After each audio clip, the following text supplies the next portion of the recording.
السلام علیکم اسٹوڈنٹس، امید ہے کہ آپ سب لوگ خیریت سے ہوں گے۔ آج پاسٹ اسٹڈیز 10th کلاس کے چیپٹر 6 کے لیکچر 4 کے حوالے سے حاضر ہوئے ہیں، اور اس سے پہلے آپ کو یاد ہوگا ہم نے جو اس چیپٹر میں ڈسکس کیا تھا ذوالفقار علی بھٹو کا دور حکومت، اس نے اقتدار کیسے سنبھالا، پھر اس نے جو چیزوں کو نیشنلائز کیا اور اس کے نیشنلائزیشن کے اثرات ہم نے پڑھے۔ اس کے بعد ہمارا تھرڈ لیکچر جو تھا اس میں ہم نے ذوالفقار علی بھٹو نے جو کانسٹیٹیوشن پیش کیا تھا 1973 کا، اس کے حوالے سے ہم نے ڈسکشن کی اور بچوں نے مجھے اسائنمنٹس بھیجی ہیں، اور آپ کو میں تھوڑا سا بریف کر دوں کہ یہ چیزیں ساتھ ساتھ یاد کرنے والی ہیں۔ اگر آپ ان کو لرن نہیں کریں گے تو آپ کے لیے یہ پرابلم بنتی جائے گی، اور یہ لیکچرز جو ہیں آپ کو دوبارہ نہیں پڑھائے جائیں گے، ایک سسٹم کے ذریعے آپ کو یہ تمام لیکچرز بنا کر پھر اپلوڈ کیے جا رہے ہیں۔ آپ اپنا قیمتی ٹائم بچائیں اور ان لیکچرز کو غور سے سنیں اور اپنے اسائنمنٹس جو ٹیچرز آپ کو اسائن کر رہے ہیں ان کو مکمل کریں۔ اور میں بتاتا چلوں کہ جو آپ کے لانگ کویسچنز ہیں، شارٹ کویسچنز، اس کے حوالے سے آپ کے اسکول نے ایک بک ترتیب دی ہے پاک اسٹڈیز کی، اور یہ بک جو ہے وہ میں نے آپ کو پہلے بھی دکھائی تھی، اب میں آپ کو پھر دکھا رہا ہوں۔ یہ ایک کمپلیٹ گائیڈ بک ہے جہاں پہ آپ کو نوٹس مل سکتے ہیں ایکسٹرا شارٹ کویسچنز کے، ایم سی کیوز کے، اور اس کے ساتھ آپ کو جو لانگ کویسچنز ہیں ان کی ہیڈنگز زیادہ مل سکتی ہیں۔ جیسے آپ کو یاد ہوگا کہ کانسٹیٹیوشن جو تھا 1973 کا، اس کی ہم نے 73 کانسٹیٹیوشن کی 12 ہیڈنگز ہم نے مین پڑھی تھیں جو آپ کی پی ٹی بی کی بک کے اندر ہیں، جو اگر آپ نوٹس سے تیار کریں گے تو آپ کو 17 ہیڈنگز ملیں گی، اور اس میں کوئی شک نہیں رہتی پھر کہ کوئی آپ کے نمبر جو ہے اس میں کاٹ سکے، اور آپ کو لانگ کویسچن کے میکسیمم مارکس ملتے ہیں۔ آج جو ہمارا ٹاپک ہے وہ جنرل ضیاء الحق کا دور ہم پڑھیں گے، جو 1977 سے 1988 تک کا ہے۔ یہ تقریباً 11 سال کا ٹینیور بنتا ہے، اور اس میں ہم دیکھیں گے کہ جب ذوالفقار علی بھٹو نے اپنا دور مکمل کیا 5 ایئرز کا، تو اس نے پھر اس کے بعد الیکشن کروانے کا اعلان کیا، اور اس نے 1973 میں الیکشن کروائے، جس میں پیپل پارٹی کے مقابلے میں جو تمام سیاسی جماعتیں ہیں انہوں نے ایک اتحاد قائم کیا جس کو پاکستان قومی اتحاد کا نام دیا، اور اس کی جو سربراہی کر رہے تھے وہ مفتی محمود تھے۔ 7 مارچ 1977 کو قومی اسمبلی کے انتخابات ہوئے، جس میں پیپلز پارٹی نے بھاری اکثریت سے اس میں وکٹری حاصل کی۔ قومی اتحاد جو تھا اس نے کیونکہ یہ بہت ساری سیاسی جماعتوں کا ایک گروپ تھا، اس نے پیپلز پارٹی پر دھاندلی کا الزام لگایا، اور ملک کے اندر جو تھی وہ اینارکی شروع ہو گئی، یعنی بہت زیادہ ڈسٹربنس شروع ہو گئی۔ اور بھٹو نے جب حالات زیادہ خراب ہونے لگے تو بھٹو نے کیا کیا، بھٹو نے ان تمام پارٹی کے جو سربراہان تھے اس پارٹی کے اندر پاکستان قومی اتحاد میں، اس کو مذاکرات کی دعوت دی۔ اس میں ابھی مذاکرات چل ہی رہے تھے کہ 5 جولائی 1977 کو فوج کے جو جنرل تھے سب سے بڑے عہدے میں جنرل ضیاء الحق، انہوں نے حکومت کا تختہ الٹ دیا۔ تختہ الٹنے کا مطلب یہ نہیں کہ کوئی پھٹا اٹھا کے جو ہے الٹ دیا، تختہ الٹنے کا مطلب حکومت ختم کی اور ٹیک اوور کر لیا، کنٹرول کر لیا۔ جب آرمی ٹیک اوور کرتی ہے، حکومت کا تمام انتظام اپنے کنٹرول میں لیتی ہے، تو جتنے بھی بڑے بڑے ادارے ہوتے ہیں، پارلیمنٹ ہو گئی اور ریڈیو ہو گیا، ریڈیو پاکستان یا پاکستان ٹیلی ویژن، ان پر وہ ٹیک اوور کر لیتی ہے۔ جب کچھ نشر ہی نہیں ہونا، کسی کو کسی کی خبر ہی نہیں ہونی، تو اس طرح وہ پھر اقتدار میں آ جاتے ہیں اور ایسا اپنے اقتدار کو ہیلے بہانوں سے طول دینا شروع کر دیتے ہیں۔ تو جنرل ضیاء الحق جو تھے انہوں نے اقتدار سنبھال لیا اور ملک میں مارشل لا لگا دیا۔ اب مارشل لا کی جو ڈیفینیشن ہے وہ میں نے آپ کو ویری فرسٹ لیکچر میں کی تھی، آپ کو یہ ذہن میں ہونی چاہیے۔ اگر آپ میرے پاس کلاس لیکچر میں ہوتے تو میں ڈیفینیٹلی پہلے ڈیفینیشن آپ لوگوں سے پوچھتا، مارشل لا کیا ہوتا ہے، ڈیموکریسی کیا ہوتی ہے، اور اس کے بعد پھر ہم آگے چلتے۔ بہرحال مارشل لا لگا دیا، اور جنرل ضیاء الحق جو تھے انہوں نے جولائی 1977 پر اقتدار پر قابض ہوئے، اور تقریباً 11 سال انہوں نے حکومت کی۔ 7 اگست 1988 کو ان کا جو جنرل ضیاء الحق بہاولپور سے واپس جا رہے تھے اپنے GHQ راولپنڈی، تو ان کا طیارہ جو تھا وہ بہاولپور کے قریب کریش ہو گیا اور ان کی ڈیتھ ہو گئی، اور بھی بہت سارے جو ہمارے جرنیل تھے اس حادثے میں ان کی شہادت ہوئی۔ اور سینٹ کے جو چیئرمین تھے غلام اسحاق خان، ان کو قائم مقام صدر پاکستان بنایا گیا، اور پھر جو آگے الیکشن ہوئے جو ہم اگلے اپنے آنے والے ٹاپکس میں پڑھیں گے وہ پھر ان کی نگرانی میں۔ تو یہاں پر جو ٹاپک اب ہمارے پاس ہے یہ بہت ہی پیارا ٹاپک ہے۔ اس میں آپ دیکھیں کہ 1970 سے 1988 کے دوران پاکستان نفاذ اسلام کے اہم پہلو، یعنی جو اسلامک پرنسپلز تھے قرآن اور حدیث میں، ان کو کافی حد تک کھلے عام جو ہے وہ لاگو کیا گیا، اور صدر جنرل ضیاء الحق نے اپنی تقریر میں لوگوں سے یہ بات کہی کہ ملک میں آپ اگر اسلامی پرنسپلز کا نفاذ چاہتے ہیں تو وہ میری سرکردگی میں ہو سکتا ہے، اور میں جو ہے انشاءاللہ تعالیٰ ایسا کروں گا، اور اس حوالے سے ضیاء الحق نے بہت سا کام کیا بھی۔ اب ہم اس کو ون بائی ون پڑھیں گے، اور میں آپ کو بتاؤں کہ یہ بھی انتہائی امپورٹنٹ لانگ کویشچن ہے، یعنی جس طرح آپ کا کانسٹیٹیوشن ہے 1973 کا، یہ والا بھی ویری امپورٹنٹ کویشچن ہے، اس کو بھی آپ لانگ کویشچنس کے لیے انڈر لائن کریں گے، اور اگر درمیان میں کوئی شارٹ کویشچن یا MCQs بنتا ہے تو ہوپ سو میں وہ آپ کو پوائنٹ آؤٹ کروں گا۔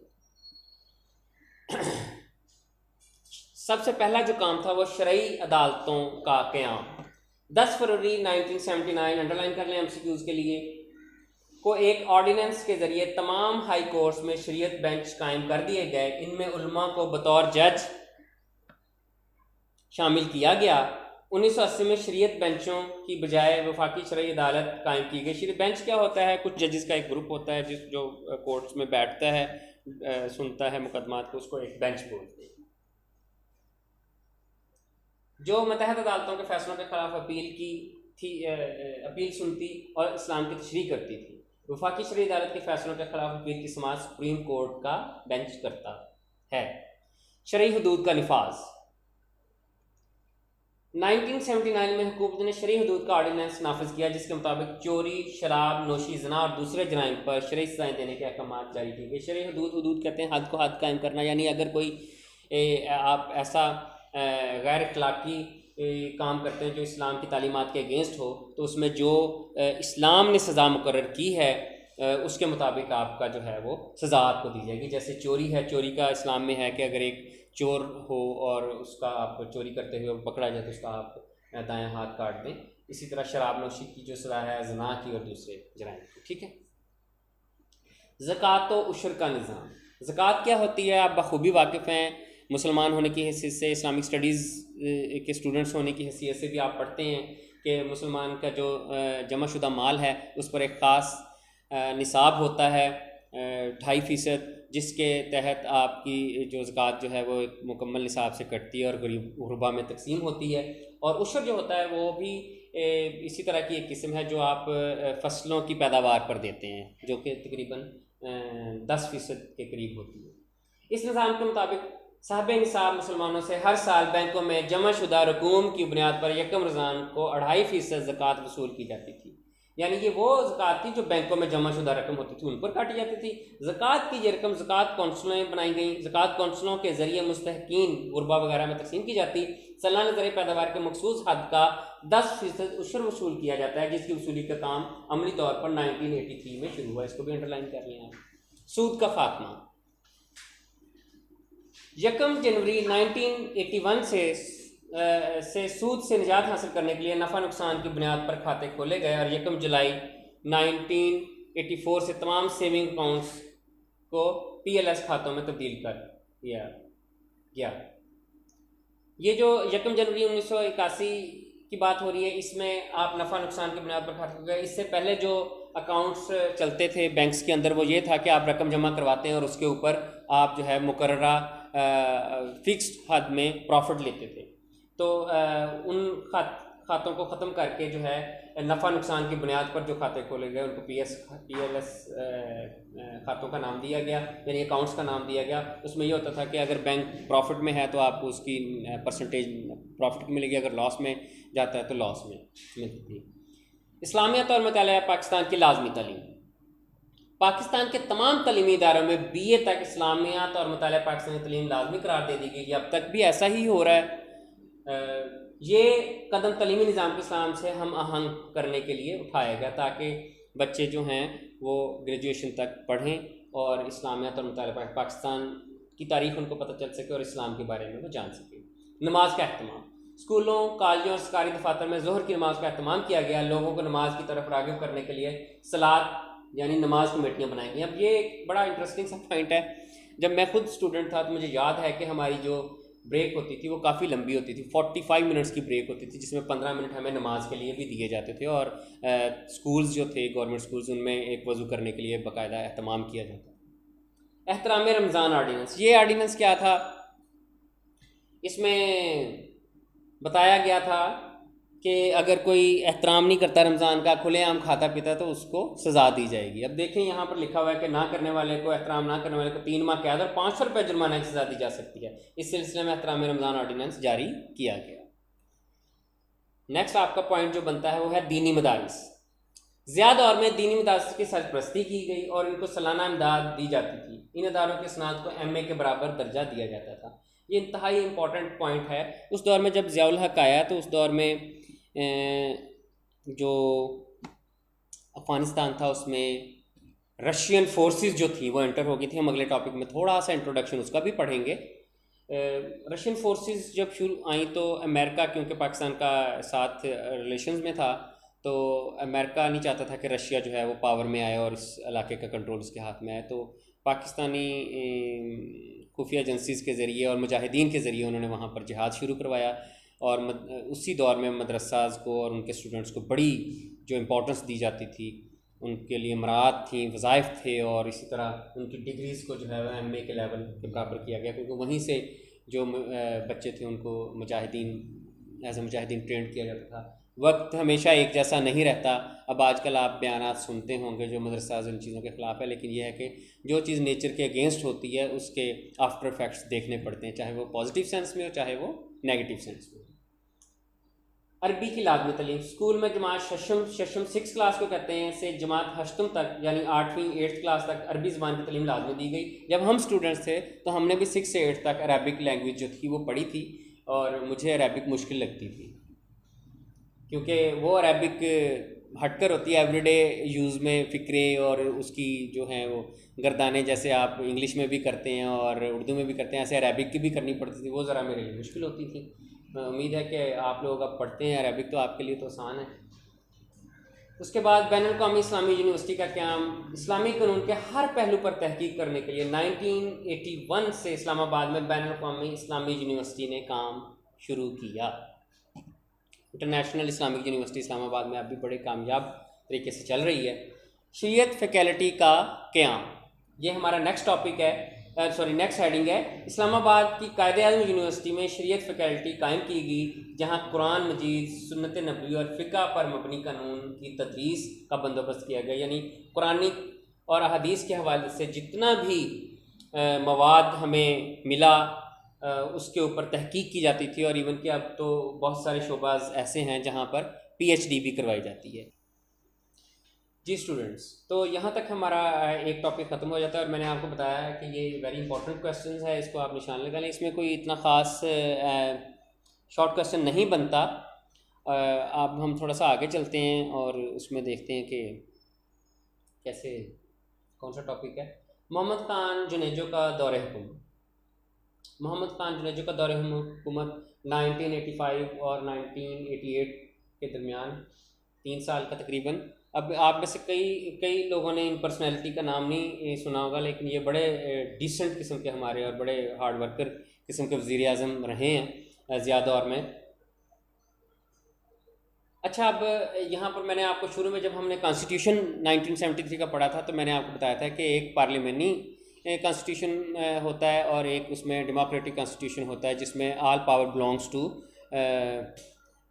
Administrative power belongs to prime minister. تو یہاں جو جنرل ضیاء الحق نے جب اقتدار سنبھالا تو وہ جو پارلیمنٹری کانسٹیٹیوشن تھا اس کو پریزیڈنشل کانسٹیٹیوشن میں بدل دیا، اور کافی حد تک جو ہے وہ اس کی جو پارلیمانی روح تھی اس کو صدارتی نظام میں بدل دیا۔ اس سے صدر کو بہت زیادہ اختیارات حاصل ہو گئے اور پارلیمنٹ کی بالادستی ختم ہو گئی، یعنی جو نمائندے ہم سلیکٹ کرتے ہوتے تھے اب آگے آنے والے الیکشنز میں یا ٹائم میں ان کی امپورٹنس وہ نہیں تھی، صرف ساری پاور کس کے پاس چلی گئی تھی؟ صدر مملکت کے پاس، اور اس سے صدر مملکت کون تھے؟ جنرل ضیاء الحق۔ 1985 میں قومی اسمبلی کے غیر جماعتی انتخابات ہوئے۔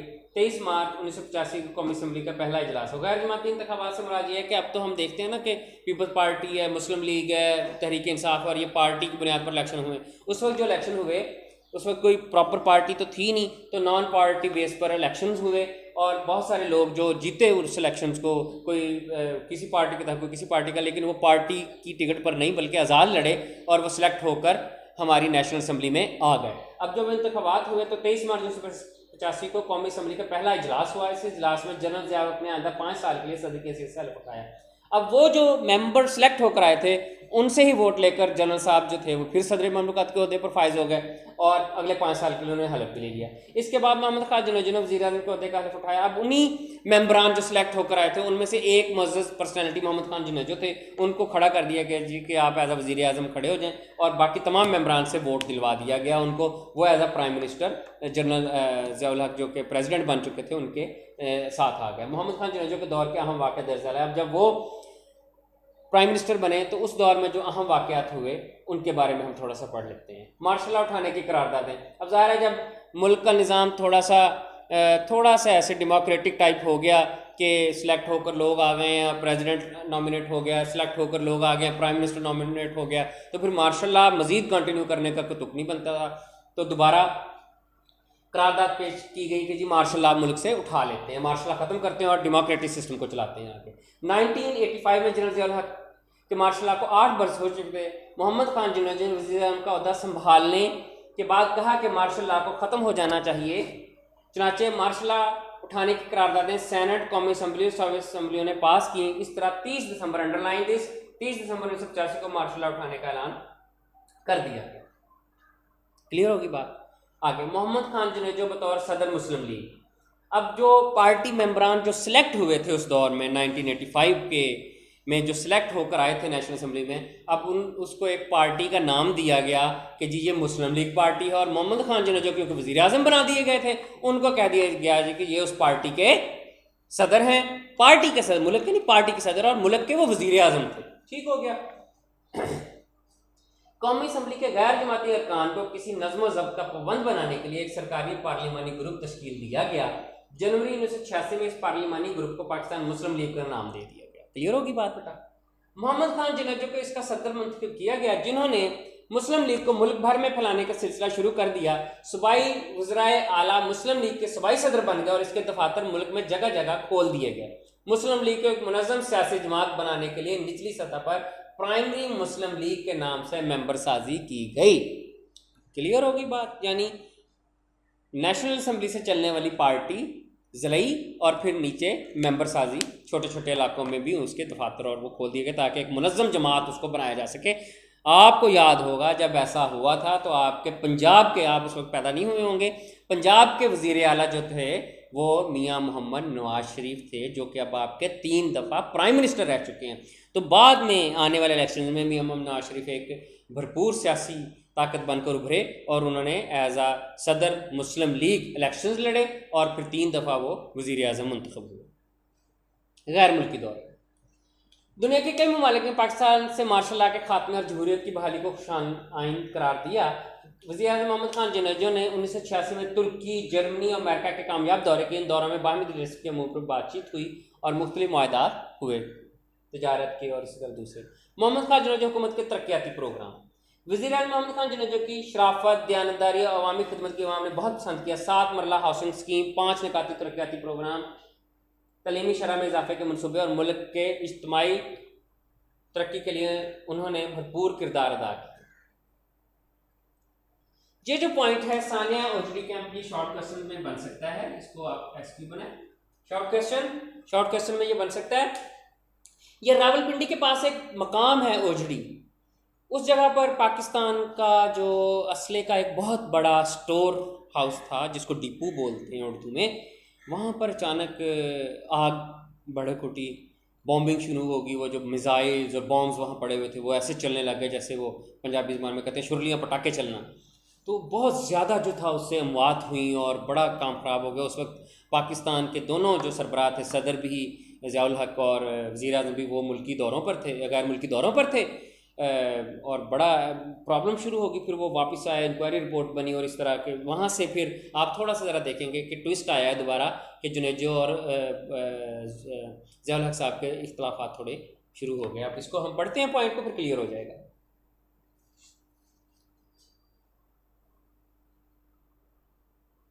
1988 میں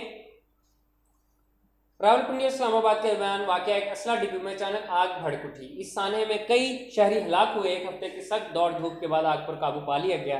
وزیر اعظم اس وقت سندھ کے دورے پر تھے اور صدر صاحب کویت کا سرکاری دورہ کر رہے تھے، دونوں فوراً اسلام آباد واپس آئے. وزیر اعظم نے ایک تحقیقاتی کمیٹی مقرر کی جس کی رپورٹ صدر ضیاء الحق کو پیش کر دی.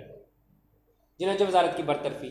1988 میں سیاسی حالات تیزی سے بدلنے لگے. جنرل ضیاء الحق اور وزیر اعظم محمد خان جناجو کے درمیان مختلف امور پر اختلافات بڑھنے لگے.